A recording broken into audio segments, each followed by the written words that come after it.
जनाब आ चुके हैं वापस और प्रोग्राम है रेडियो के सितारे और मारिया और महफूज से बड़ी इंटरेस्टिंग बातें हो रही हैं और हमें ऐसे ही लग रहा है कि हम सबके सामने माइक्रोफोन रखा हुआ है, बस हम बोल रहे हैं और आप हमें देख भी रहे हैं, ये एडवांटेज है आपको।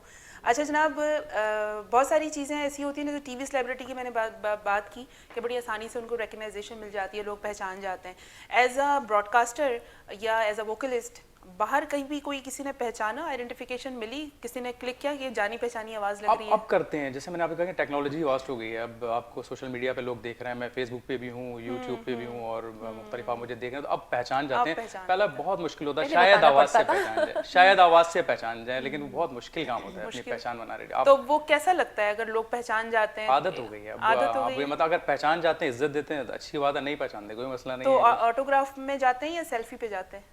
अब तो सेल्फी है, पहले ऑटोग्राफ ज्यादा चला, अब तो उन्होंने आइए जी आज सही है जी। मारिया, मुझे ये है कि पहचान ऐसे है कि जैसे अगर मैंने एक चैनल पे भी कुछ अर्सा पहले स्विच किया था सिर्फ एक एक्सपीरियंस के लिए, तो वहाँ पे आवाज़ पहचान ली थी मेरे बहुत सारे लिसनर्स हैं। अच्छा आप वही है जो धनक पे होती हैं, मारिया फहद, आप अच्छा लगता है, मैं वहाँ भी आपको सुन रहे हैं, यहाँ भी सुन रहे हैं, तब बहुत खुशी हुई कि चलो अल्हम्दुलिल्लाह के माशाल्लाह से लोग पहचान रहे हैं। वरना समटाइम मैं अपने आप को अक्सर जो है ना वो बहुत अंडर एस्टिमेट करती, पता नहीं कोई सुन भी रहा है कि नहीं, लेकिन जब फीडबैक आता है इस तरह से सब लोग जब अप्रिशिएट करते हैं फिर बहुत हौसला मिलता है। और अब तो मारिया फीडबैक का तो प्रोसीजर ही बहुत आसान हो गया है ना, मतलब आपको रिस्पांस मिलता है। क्विक रिस्पांस और मीडियम आ गए हैं। जब स्टार्ट किया था तो वहाँ पे ना लेटर्स का होता था, खतूत लिखे जाते थे, हमें पूरा एक वीक के बाद हमारे प्रोग्राम होता था, शो मेरा होता था, तो वो इंतजार करना पड़ता था पूरे एक वीक में, फिर वो लेटर्स जमा किए जाते थे। वो लेटर्स देख के बड़ी खुशी होती थी कि किसी ने अपने हाथ से लिखा हुआ है, किसी ने कार्ड्स भेजे हुए हैं, तो वो उन लेटर्स पे एक हफ्ता इंतजार करना पड़ता था। अब तो प्रोग्राम अभी स्टार्ट किया, मैंने पोस्टर लगाया फेसबुक का अपने शो से पहले और इतने कमेंट्स आ चुके होते हैं जबरदस्त। मैं तो बल्कि उस चीज़ के भी अगेंस्ट हूँ जो फेसबुक लाइव पर आके जो प्रोग्राम्स हो रहे होते हैं, मैं उसके अगेंस्ट पर्सनली, इसलिए मुझसे कोई वैसे कोई प्रॉब्लम नहीं है। अगर वो जिद्दत पसंदी है तो बस ठीक है, कर लेते हैं, लेकिन वो मजबूरी में बर्दाश्त करने वाली बात है। अदरवाइज मुझे ऐसा लगता है कि वो जो एक मोमेंटम होता है ना रेडियो और लिसनर का, वो लाइव आकर नहीं, हमारा एक पोस्टर होता है जो हमें अपने लाइक पब्लिसिटी के लिए कि कौन आर्ट का प्रेजेंटर है, कब से कब तक का प्रोग्राम है, बस दैट्स इट। लाइव का तो हमें खैर अभी अलाउ नहीं है कि हम इस तरह से लाइव जाएं। सही वही बात है कि बहुत सारी चीजें ऐसी हैं कि that's are very good by this radio Pakistan जो जी। अच्छा मैं लेटर्स के हवाले से, हाँ मैं बिल्कुल बताना चाहूँगी, लेटर्स की जो बात छेड़ी है तो बड़ी पुरानी यादें ताज़ा। हम वीक में प्रोग्राम करते थे मेल बॉक्स शो, ये मैं आपको बता रहा हूँ 2001 2002, तो उसमें बोरे में भर के हमारे पास लेटर्स आते थे कि बोरे में, आप सोच सकते हैं कि वो लेटर्स आप पढ़ भी नहीं सकते थे, इतने सारे, इतनी मोहब्बत से लोग ऐसे भी लिखते थे। 3 पेज का लेटर है, सीधा सीधा लिख दिया, तो उसका इधर भी लिखना है, टेढ़ा लिखना है, मतलब पूरा कहीं जगह नहीं छोड़नी, सजा के बिल्कुल। मेरे पास आज तक फाइल्स में मेरे अपने लेटर्स रखे हुए, मैंने उनको संभाल के रखा हुआ है। कभी मूड होता है पुरानी यादें ताज़ा करने के लिए तो मैं उनको पढ़ता हूँ, और वो जो लिखा करते थे, पढ़ा करते, अब वो नहीं सुनते हैं क्योंकि कई ऐसे हैं कि जो मदर्स बन गई हैं या बड़ी बड़ी पोस्ट पे आ गए हैं। लेकिन जब वो साइलेंट लिसनर्स जो होते हैं, जब वो बताते हैं ना कि हम आपको 17 साल पहले सुनते थे, 18 साल पहले सुनते थे, और ये देखिए मेरा बेटा है और ये आज 15 साल का है, 16 साल का है, बड़ी खुशी होती है कि बिल्कुल।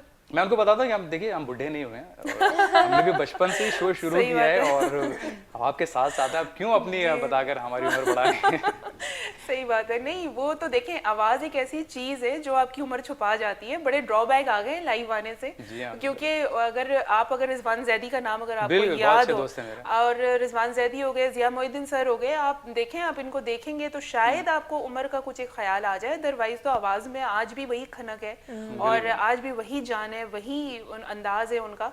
तो वो चीज़ उमर का, तो मैं कहती हूँ कि उमर साहब ने बड़ी अच्छी बात याद दिलाई है, लेकिन चलें फिर कभी उसको करेंगे। हमारे अजमल शो भी हैं, बड़े सीनियर एंकर हैं और माशाल्लाह से आप उनसे मिले, वो भी मतलब नहीं लगे, हालांकि मुझसे मोस्ट सीनियर है, उनको तो जब से एफएम में तब से कर रहे हैं, लेकिन नहीं उम्र के हिसाब से लोग, असल में जैसे मेरी आवाज़ थोड़ी भारी थी, लोग कहते थे कि कोई बहुत ही उम्र का, जब मिलते थे कहते आप तो बहुत छोटे हैं। हाँ, मैंने कहा जी क्या करें। सही, हाँ ये ज़रूर होता है कि जैसे जैसे आप अपने प्रोफेशन में सीनियर होते चले जाते हैं, आपका काम पॉलिश हो जाता है जी, आप अपने काम में महारत हासिल करना शुरू हो जाते हैं, आपको पता लग जाता है आप कहाँ फंबल हो रहे हैं, कहाँ आपसे लास्ट टाइम मिस्टेक हुई थी, थोड़ा और निखार आ जाता है काम में। अच्छा जनाब, तो रेडियो के लिए सेंसिटिविटी है, रेडियो को कोई कुछ बोल दे लगता है बुरा? बिल्कुल, बहुत ऐसा लगता है प्रोफेशन से आपका ताल्लुक है, आपने बिल्कुल जातियात पे हमला कर दिया है कि मुझे कोई बोलता है रेडियो कोई सुनता नहीं है, ठीक है, मैं कहता हूँ कि रेडियो के माइक पे एक गलत बात करके देख लो, तुम्हें अंदाजा हो जाएगा रेडियो कितने लोग सुनते हैं। तो बिल्कुल बहुत पर्सनल लगता है कि यार शायद पर्सनल अटैक किया किसी मतलब ने वो तो रेडियो आपने हमारे पाकिस्तान को प्रोफेशन कुछ पे कह हिट दिया। कर बिल्कुल, दिया बिल्कुल। आपने direct। क्योंकि लॉजिक्स है ना, जो पॉलिसीज जो रूल्स जो सिखाया वो रेडियो से वो दूसरे चैनल्स पे है ही नहीं ना, इसलिए बड़ा फखर से ऑन करते हैं। बिल्कुल। तो ये वो चीजें अगर हमें कहीं और नजर आए तो शायद हम इसको कंपेयर कर सकें, लेकिन हो ही नहीं सकता ना। मुझे नहीं ऐसा हो लगता है कि सकता। डे 1 से जो चीजें मैंने सीखी वो मैंने अभी और कहीं देखी नहीं और है। आपके उस्ताद को कोई बुरा कह दे, अगर आपके टीचर को कोई बुरा कह दे तो आपको बुरा लगेगा कि हमारे उस्ताद हैं, इन्होंने हमें सिखाया बिल्कुल है, ऐसे ही बहुत कुछ सीखा है इनसे। महफूज, अगर कोई ऐसी ख्वाहिश आप दिल में रखते हो कि रेडियो के लिए आप कुछ करना चाहते हो, जैसे रेडियो एक मैं ये समझती हूँ कि बड़ी रिस्पॉन्सिबल एक सीट है, आपके सामने माइक्रोफोन होता है और सेंसिटिविटी भी ज़रा बढ़ जाती है, तो आपको ऐसा लगता है कि कोई ऐसी ख्वाहिश है दिल में जो आप रेडियो के लिए कर सकते हैं, या रेडियो वालों को आप ट्रिब्यूट देना चाहें, तो कुछ है कुछ करने का प्लान? बिल्कुल, देखिए रेडियो के लिए मैं ये करना चाहता हूँ कि मैं लोगों से कहूँगा कि रेडियो की तरफ आएँ, ठीक है ना, सही। पैसे कमाने के लिए ना आए, आप अपना जो प्रोफेशन है वो करें, लेकिन रेडियो की तरफ आए सीखने के लिए आए। आप इसको लर्न करें, आपको रेडियो बताएगा कि आप बोलना कैसे है, आपको आपकी अदायगी कैसी है, आपकी नॉलेज में इजाफा कराएगा। तो मैं अपनी खदमात हाजिर है कि मैं अगर जो भी मुझे थोड़ा बहुत आता है, अगर आप मुझसे सीखना चाहें, आप फेसबुक के थ्रू या आप अगर मुझे व्हाट्सएप है, कुछ भी है, आप मुझे रब्ता कर सकते हैं, मैं आपको सिखाऊंगा, गाइडलाइन दूंगा, आप ऑडिशन दें। आप मेरा कोई इंस्टीट्यूट नहीं है और ना मैं इंस्टीट्यूट बनाना चाहता हूँ, लेकिन मैं खुद अगर सर्व करना चाहूँगा, अगर आप मुझसे कुछ सीखना चाहते हैं जो भी थोड़ा बहुत आता है, तो मैं चाहूँगा कि वो सीखें, रेडियो की तरफ आएँ। तो आप रेडियो करेंगे तो आपको पता चलेगा कि आजकल का माहौल कैसा है, ठीक है ना। आप रेडियो करेंगे तो बोलना आपको आएगा, आपकी नॉलेज में इजाफा आएगा, फिर आप धीमे धीमे आगे की तरफ जाएंगे, आप मुख्तलिफ फील्ड से आपका ताल्लुक है, वहाँ पर भी आपको काम आएगा। जब आप बात करते हैं, जब आप 4 लोगों में बैठ के बात करते हैं, तो आपका जो सीखा हुआ वो काम आता है, कभी जाया नहीं होता। बिल्कुल। तो मेरी ये ख्वाहिश है कि लोग थोड़ा, मैं सुनता हूँ एफएम्स, मैं किसी का नाम नहीं लूंगा, लेकिन लोग आरजे तो बन जाते हैं, लेकिन उनको बोलना नहीं आता, कहाँ क्या बोलना है वो भी नहीं आता, कौन सुन रहा है इस वक्त, क्या बात करनी है, कैसे बात करनी है वो भी नहीं आता। आपकी बहन सुन रही है, आपकी वालदा सुन रही है, आपकी बेटी सुन रही है, वाइफ सुन रही है, वो भी बच्चे सुन रहे हैं, वो भी वो डिफरेंस नहीं कर, उन्होंने बस बोलना है, नाप तोल के नहीं बोलना, सोच के नहीं बोलना, बस बोलना है। तो ये चीज थोड़ी लैकिंग है, बहुत बड़ी लैकिंग है। तो हम क्योंकि मैं FM 100 पाकिस्तान का हिस्सा हूँ, प्रोडक्शन का भी हिस्सा हूँ, तो हम अपने आरजेस को ट्रेनिंग में समझाते हैं कि आपने ना ड्रैग नहीं करना है, आपने तुम भी नहीं करना है, और तुम कैसे हो, आपसे बात करनी, तू तो बहुत आगे की बात है, यार नहीं बोलना है, ठीक है ना। तो आपने बड़ी, और दूसरी बात ये, गानों पर भी आपने थोड़ा सा देखना है, आपने लिरिक्स उसके देखने की, भाई ऐसे ऐसे लिरिक्स हैं कि जो अगर कोई सुनेगा तो आपको फैमिली के साथ बैठ के आप अपने सुन सकते हैं। तो अगर मुझसे अगर आप पूछे तो मैं आपसे यही कहूँगी कि मेरी बड़ी ख्वाहिश है कि मुझे कोई ऐसा प्लेटफॉर्म मिले, या मुझे कोई ऐसी मिनिस्ट्री टाइप की कोई ऐसी चीज़ मिल जाए कि जो बाकी जगहों पे जो चैनल्स मैं सुनती हूँ ना, जिन्होंने उर्दू खराब कर दी। अभी शायद मैं ऑफ द रिकॉर्ड आपसे बात भी कर रही थी जी, एक चैनल मैंने सुना, उस पे अजीब सी उर्दू, मतलब मुझे समझ नहीं आती कि हमारी उर्दू तो इस तरह से खत्म हो जाएगी कुछ इन फ्यूचर। जो आने वाले बच्चे हैं जो सुन रहे हैं, उनके तो चार्म अट्रैक्शन यही है ना कि जी हम नया चैनल नया बैंड सुन रहे हैं, लेकिन उसमें क्या चल रहा है, बच्चे ने तो वही सीखना है ना। तो अगर कोई ऐसा मौका मिले तो मैं अपनी उर्दू को ज़रूर उसमें ऐसा मौका दूं कि क्या है बेसिक। अब हमारे जो लिसनर हमें जो फ़ोन करते हैं, जो कॉल करते हैं, हमने उनका नाम नहीं लेते, हमें अलाउ ही नहीं है कि संजीदा अरशद का कॉल, संजीदा अरशद ने हमें कॉल किया, नहीं, संजीदा अरशद साहिबा ने कॉल किया या संजीदा जी ने कॉल किया, जरूरी है। अगर नहीं किया तो बस समझ लें बस आपकी क्लास ऑफ द रिकॉर्ड होनी है। अब आदत ऐसी हो गई कि बाहर भी किसी से अगर हम बात करते हैं तो उसको जी करके जरूर हम बात करते हैं। तो ये चीज़ दूसरे चैनल्स में नहीं है। तो बस रेडियो के तवज्जुह से अगर मैं अपनी कोई खिदमत देना चाहूँ तो मैं यही कहूँगी कि मैं अपनी उर्दू को प्रमोट करूँगी कि उर्दू आम ड्रामास में आप देख लें, किसी गरीब रोल अगर कोई कैरेक्टर को कर रहा है तो वो अजीब सी उर्दू बोल रहा है, क्यों भाई? कि अगर कोई गरीब है तो वो अच्छे डिसिप्लिन से उर्दू नहीं बोल सकता, क्यों उसको इतना आप लोग कर देते हैं कि उसको उर्दू के तलफ़ुज़ या उसका बिल्कुल पंजाबी लहजा कर देंगे। गरीब का अगर कोई वो कैरेक्टर करे तो उर्दू कहाँ गई?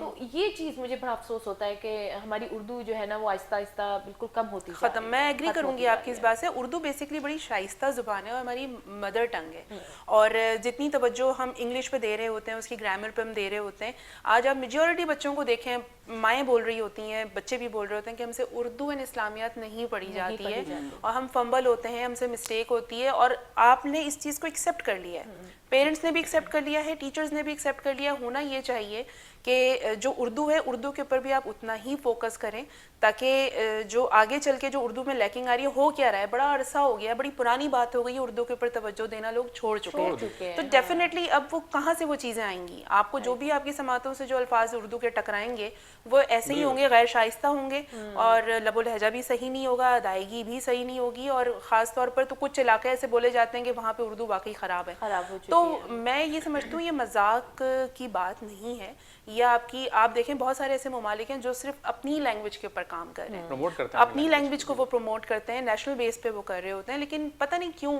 कुछ यहाँ का कुछ खासा ऐसा हो चुका है कि इंग्लिश के ऊपर स्टेटस कॉन्शियस हो गए कि जब तक हमारा बच्चा इंग्लिश में बात नहीं करेगा हम समझेंगे कि नहीं ये पता नहीं शायद ये उर्दू मीडियम है, या शायद इनका बैकग्राउंड ऐसा है। आप देखें बड़े बड़े साइंसदान, इंजीनियर, डॉक्टर जो गुजरे हैं वो उर्दू मीडियम स्कूल से पढ़कर ही फ्लोरिश हुए हैं और एक रिकॉग्निशन मिली है। आपको देख लें इंग्लिश उनकी सुन लें जी, थ्रू आउट इंग्लिश, अगर वो उर्दू में बात कर रहे हैं तो वो एक भी लफ्ज जो है वो इंग्लिश का नहीं करते। सही, बेसिकली यही एक जो रेडियो का जो मीडियम है, इंग्लिश बोलना कोई ऐप की बात नहीं है, एक लैंग्वेज है, आप सिंधी भी बोल सकते हैं, आप पंजाबी भी बोल सकते हैं, आप दुनिया की कोई भी लैंग्वेज आप सीख सकते हैं, लेकिन जहाँ जिस रीजन से आपका ताल्लुक है और जिस नेशनलिटी के आप जो आप उसको ओन करते हैं, वहाँ पे जो चीज़ बोली जाती है, अगर उस पर आप पॉलिश नहीं करते अपने आप को, या आपको कोई गाइड नहीं करता, तो ये आपके अंदर तलब होनी चाहिए, आपको सीखने की जुस्तजू होनी चाहिए कि वो चीज़ क्यों ज़रूरी है।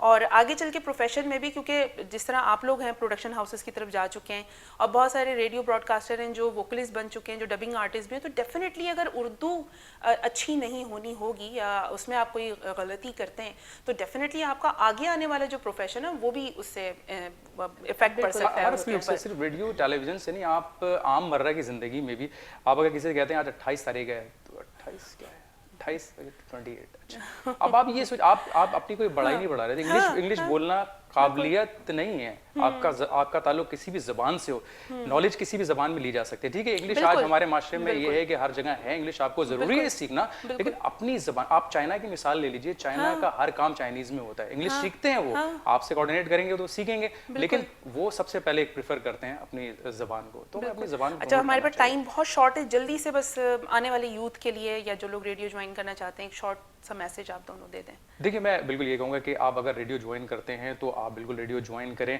और सीखने के लिए ज्वाइन करें, और उसके साथ साथ जब आप कोई बड़े आर्टिस्ट बन जाएं तो अपने आप को डाउन टू अर्थ रखें, क्योंकि जब इंसान ऊपर की तरफ जाता है तो बहुत तेजी से नीचे की तरफ भी आता है। हाँ, ऐसा ही बाकी हर उरूज को जवाल है। जी मारिया, बस यही कहूँगी, इन्हीं की बात को सेकंड करूँगी कि जो आपका उस्ताद है जिसने आपको एक लफ्ज़ भी सिखाया है उसको आप ऑन करें, माइंड नहीं करें। अगर आपको ऑलरेडी कुछ मालूम है और वही बात आपके बॉस ने, चले बॉस कह लेते हैं या उस्ताद कह लेते हैं, या जो आपका सरबराह है, अगर उसने वो कह दी, या अगर तल्ख लहजे में भी अगर कोई बात करते तो बस आप डाउन टू अर्थ रहें, कोई मसला नहीं है, उससे आप बहुत कुछ सीखेंगे, बहुत कुछ सीखेंगे। जनाब ये था आज का प्रोग्राम रेडियो के सितारे, हमारे साथ मारिया मौजूद थी, हमारे साथ महफूज मौजूद थे।